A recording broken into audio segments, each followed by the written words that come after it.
परभणी महानगरपालिका निवडणुकीमध्ये राजकीय वातावरण चांगलं तापायला सुरुवात झालेली आहे। काँग्रेसनं पत्रकार परिषद घेऊन या ठिकाणी आरोप केलेला आहे की परभणी शहरातील वाढीव पाणी पुरवठा योजना असेल, मल निसारण योजना असेल, जवळपास 550 कोटीचे या योजना आहेत आणि दोन्हीचे जे टेंडर काढण्यात आलेले ते ऐन आचारसंहितेमध्ये काढण्यात आलेले। आपल्यासोबत काँग्रेसचे तत्कालीन महापौर आहेत आणि उपमहापौर आहेत, तसेच नगरसेवक आहेत। मला सांगा नेमकं काय आरोप आहे तुमचा?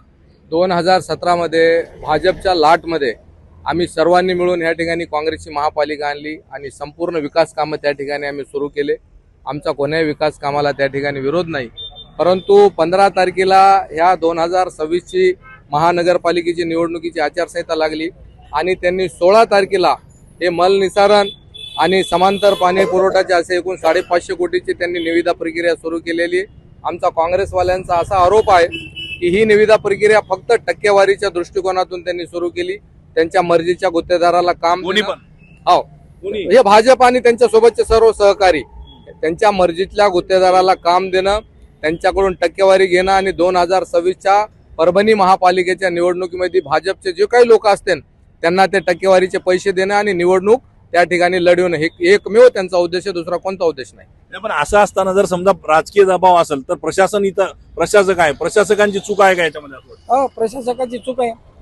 चुकीचे नियम वापरून निविदा काढणे जरी करता शासनातून कोणाचा दबाव जरी असला तर आयुक्तांनी हे विचार करायला पाहिजे होता की 18/11/2025 याची प्रशासकीय मान्यता मिळाली आणि 15/12 त्याच्या हे दिली, निविदा दिली।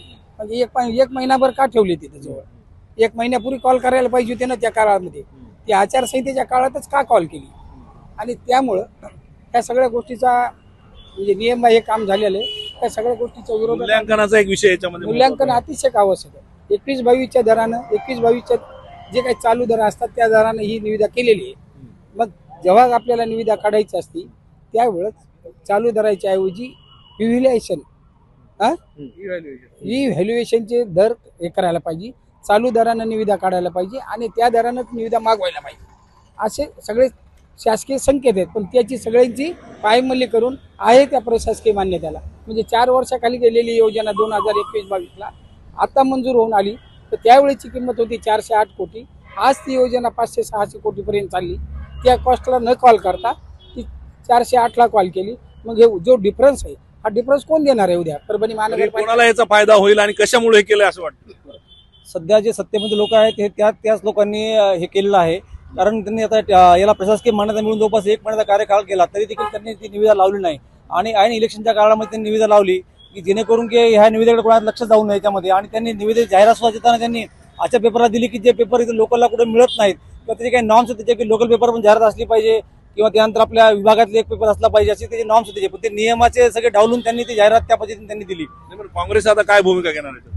काँग्रेस आता ह्या लोकांना पटवून देणं, हे निविदा रद्द करून नवीन चालू दर आणि त्या पद्धतीने त्यांनी निविदा लावावी यासाठी आम्ही भूमिका घेणार त्याच्यामध्ये। नेमकं काय तक्रार कोणाकडे करणार आहात? नेमकं काय तुमची भूमिका असणार? आम्ही ज्या ज्या ठिकाणी समजा उदाहरणार्थ कलेक्टरला निवेदन देऊ, विभागीय आयुक्ताला देऊ, निवडणूक आयोगाला सुद्धा आम्ही त्याचं निवेदन देऊ आणि या सगळ्यांना जर ह्या गोष्टी गांभीर्यानं घेतलं नाही आम्ही न्यायालयात जाऊ।